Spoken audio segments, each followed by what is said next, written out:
मैं अपनी नई वीडियो में फिर से एक बार आप लोगों का स्वागत करता हूं। और आज हम लोग चर्चा करेंगे भारत के भूगोल में भारत की मिट्टी के बारे में, यानी कि भारत की प्रमुख मिट्टी के बारे में। भारतीय कृषि अनुसंधान परिषद ने भारत की मिट्टियों को 8 वर्गों में विभाजित किया है, यानी कि भारत में जितनी भी मिट्टी है उनको 8 वर्गों में विभाजित किया गया है। भारत में पाई जाने वाली प्रमुख मिट्टियों का विवरण इस प्रकार है, यानी कि तो देखिए पहला क्या है, जलोढ़ मिट्टी। जलोढ़ मिट्टी का मतलब होता है जल के द्वारा लाई गई मिट्टी, यानी कि नदियों के द्वारा लाई गई मिट्टी को जलोढ़ मिट्टी कहते हैं। जलोढ़ मिट्टी 2 प्रकार की होती है, बांगर और खादर। बांगर मतलब पुरानी जलोढ़ मिट्टी, यानी कि पुरानी जलोढ़ मिट्टी को हम बांगर कहते हैं, और नई जलोढ़ मिट्टी को खादर कहा जाता है। बांगर मिट्टी में कंकड़ और कैल्शियम कार्बोनेट होते हैं। बांगर मिट्टी में कंकड़ और कैल्शियम कार्बोनेट होते हैं। उपजाऊ की दृष्टि से खादर अधिक उपयोगी होता है, ये ज़्यादा उपजाऊ होता है बांगर के मुकाबले। हालांकि जलोढ़ मिट्टी बहुत अधिक उपजाऊ है। अगर जलोढ़ मिट्टी का कुल क्षेत्रफल की अगर बात करें तो इसकी कुल क्षेत्रफल लगभग 7.68 लाख वर्ग किलोमीटर। उसके बाद है काली मिट्टी। काली मिट्टी को रेगुर मिट्टी, कपासी मिट्टी, ट्रॉपिकल ब्लैक अर्थ एवं ट्रॉपिकल जेर्नोजेम भी कहा जाता है। काली मिट्टी का निर्माण बेसाल्ट लावा के अपक्षय व अपरदन से हुआ है। अपक्षय मतलब होता है जो उस एक बेसाल्ट के द्वारा जो एक तरीके से ऊपरी परत जो होती है उससे और टूटने फूटने के कारण इसका निर्माण हुआ है। काली मिट्टी कपास की खेती के लिए अत्यधिक उपयुक्त है। काली मिट्टी में तीव्र जल धारण की क्षमता पाई जाती है। अगर काली मिट्टी के क्षेत्रफल की बात करें तो यह है लगभग 5.18 लाख किलोमीटर स्क्वायर, यानी कि वर्ग किलोमीटर। इसके बाद तीसरे नंबर पे आती है लाल मिट्टी।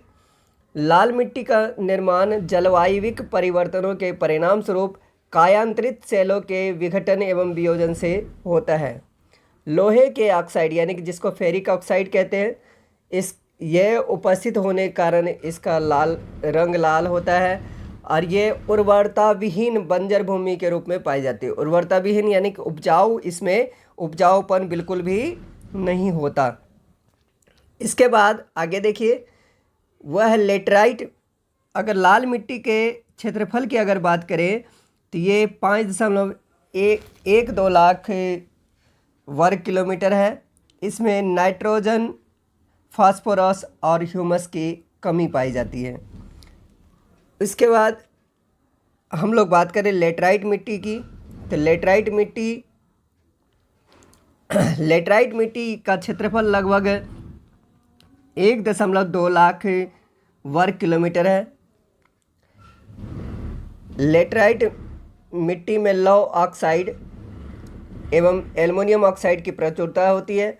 लेटराइट मिट्टी कोकोआ, काजू, चाय एवं इलायची की खेती के लिए बहुत अधिक उपयुक्त होती है।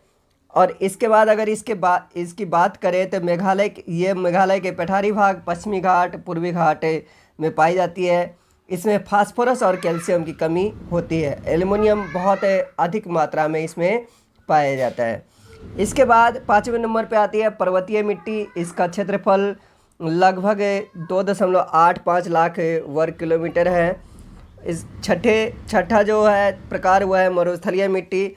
इसका क्षेत्रफल लगभग 1.42 लाख वर्ग किलोमीटर है। इसमें नाइट्रोजन, फास्फोरस की कमी पाई जाती है और कैल्शियम की अधिकता होती है। ये संभवतः पश्चिमी राजस्थान, दक्षिणी पंजाब और दक्षिणी हरियाणा और उत्तरी गुजरात में पाया जाता है। इसके बाद है लवणीय मिट्टी। इसका क्षेत्रफल लगभग 1 लाख वर्ग किलोमीटर है। इसे यूपी में यानी कि उत्तर प्रदेश में रेह या कल्लर कहा जाता है, और इसके अलावा यह राजस्थान, पंजाब, हरियाणा और बिहार में भी पाया जाता है। इसके बाद है पीट या दलदली मिट्टी।